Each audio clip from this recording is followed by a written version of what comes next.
All right, everyone. Happy Saturday. Thank you for joining us on Atlanta News First Plus. I'm First Alert meteorologist Courtney Jacobazzi. Not the nicest weekend on the way. In fact, 2 First Alert weather days, one for today for kind of the extension of yesterday, another really gloomy, kind of damp day, and then tomorrow for a line of showers and storms, also the potential for severe weather tomorrow morning. So let's get you into everything you need to know. Again, here's kind of a general overview of our First Alert weather days today and tomorrow. Again, a foggy start this morning, definitely seeing some dense fog along and south of I-20, the I-85 corridor and areas south seeing some dense fog. So just be careful on the roadways this morning. Rain and storms will start to roll in tonight, and then severe weather will be possible on Sunday. Here's a look at what to expect today. Again, we'll hold on to the cloudy skies.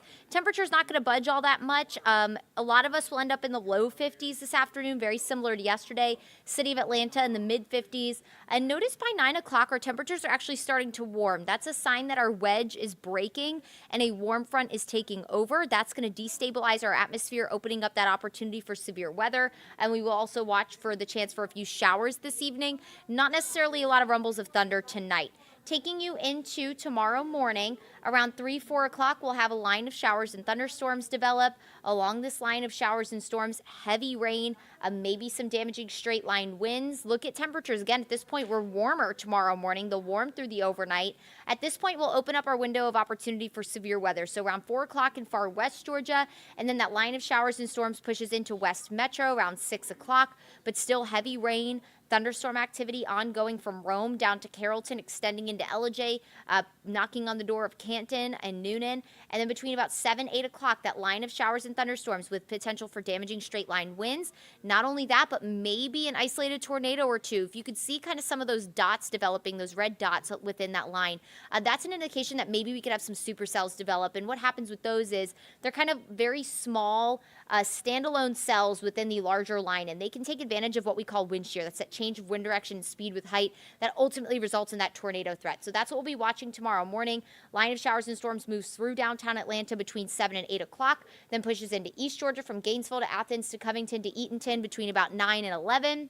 And then we're done with our severe threat by around 10, 11 o'clock, and the rest of the day looks drier with temperatures staying in the 60s. So tomorrow will still be a mild day despite the fact that front moves in. Here's a look at our risks for Sunday, our severe weather risk. Flooding threat looks low, maybe some isolated flash flooding, but I do think that threat's low for us. The hail threat's low, the tornado threat's low, but emphasis on not none. The wind threat will be the highest threat, and that's at about a moderate level for us. Now, with any winds and severe storms, we're looking at 58-mile-per-hour winds or greater, so that could very well take down some trees. Fast forwarding into the week, once we're done with the First Alert weather days for the weekend, of course, we have New Year's Eve and New Year's Day upon us. New Year's Eve will be in the low 60s for the afternoon. New Year's Day, we're in the low 50s. So if you have any plans for New Year's Eve night, we'll generally be in the upper 40s to low 50s. Won't be cold. It'll just be cool. It'll be kind of chilly. So you don't need the winter coat for your New Year's Eve plans. But we will transition into a colder pattern for the start of 2025. Putting it all together here in your First Alert 7-day forecast, 2 First Alert weather days. Today for the kind of gloomy weather, the fog out there this morning. Showers will start to roll in later this evening, and then we have a 100% chance for rain tomorrow. That's between the hours of 4 and 11. We'll watch for a cold front to roll in, bringing us showers and thunderstorms, maybe some severe weather as well. Can't rule out a tornado or two tomorrow morning, so you want to have the First Alert weather app handy. Going into Monday, we're dry. We'll start in the 40s, highs in the mid 60s. We will close out 2024, mostly dry, mostly cloudy, temperatures in the low 60s, dropping into about the mid 40s to low 50s for your New Year's Eve night. New Year's Day, 2025 will start chillier with sunshine in low 50s. We'll wake up in the 30s Thursday and Friday morning with temperatures dropping back into the 40s for afternoon highs. All right, so that is a check of your forecast. Again, be weather aware as you go to bed tonight. Make sure you have a way to receive weather warnings. A lot of you will still be sleeping around 4 o'clock tomorrow morning. At least I hope you will. A lot of you are on break. So make sure that you are have a way to receive weather warnings overnight as storms will start to roll into West Georgia around 4 a.m. And our whole team will be tracking that for you. We'll have a full staff tomorrow to keep you posted and covered on that severe weather threat tomorrow morning as well. In the meantime, I'm going to send it over to our anchor, Joy Lim Nakrin. She's going to catch you up on today's top stories, including our top story about a man found dead after a storage unit fire. That's right, Courtney. And let me go ahead and show you guys a look at that scene there.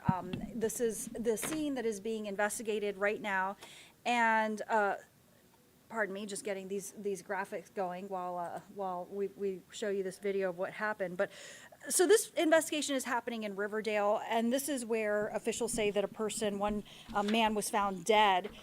This is at a storage unit at the intersection of Georgia 138 and Lake Ridge Parkway, right behind a home.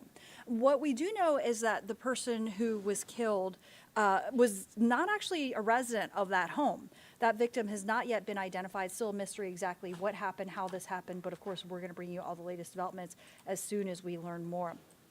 There's another story that we're following, developing as well. This is in DeKalb County, where this is a story that came in as breaking news on 2nd Avenue at a home there where police have been investigating in Decatur. And DeKalb County Dispatch tells us the call came in as a shooting, but details are still very limited right now.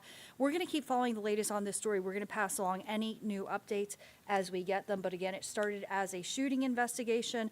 It is still ongoing. And also making headlines as well, memorial services being held today for the late Tyler Perry Studios president, Steve Mensch, who died earlier this month when the custom-built plane that he was flying crashed. He is now survived by his wife as well as 3 children. Public services will be held at noon today, and we do have a crew headed to that event. And of course, we're going to bring you a full report later on here on Atlanta News First and Atlanta News First Plus.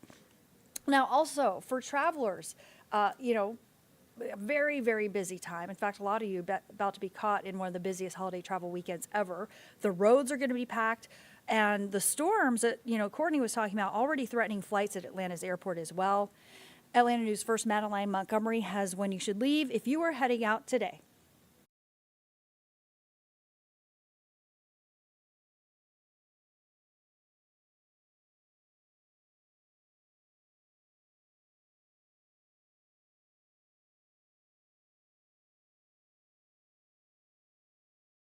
All gates, all flights, all airlines. The greeting hundreds of thousands of passengers here at the world's busiest airport as they get ready to go through TSA. Add my own pizzazz.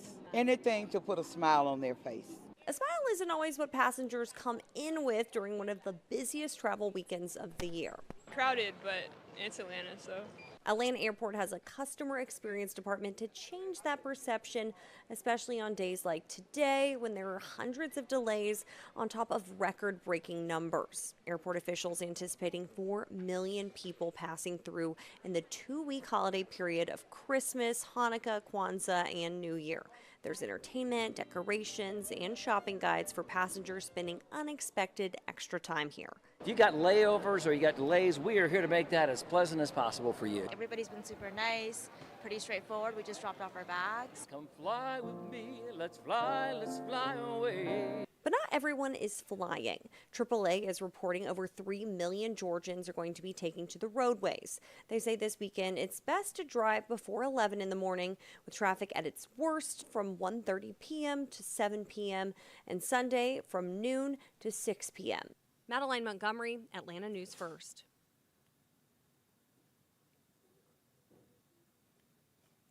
And speaking of traveling, well, here's a transformation on 10th Street taking shape.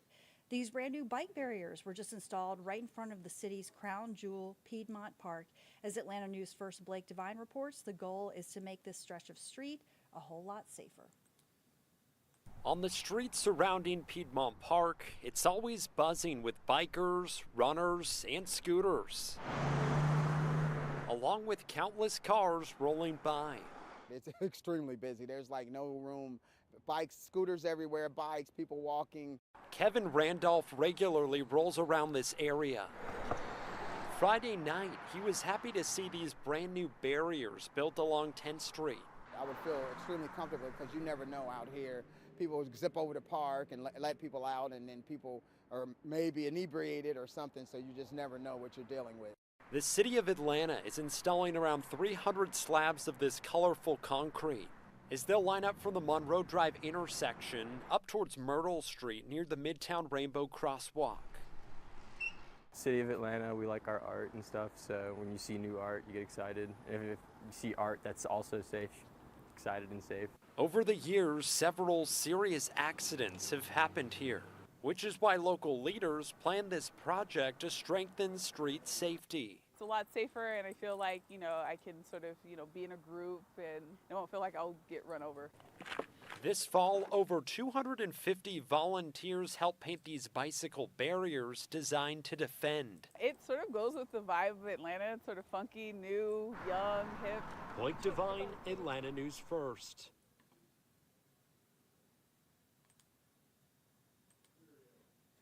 And more on that and all your top stories on AtlantaNewsFirst.com and our free mobile news app. Now back to local news live.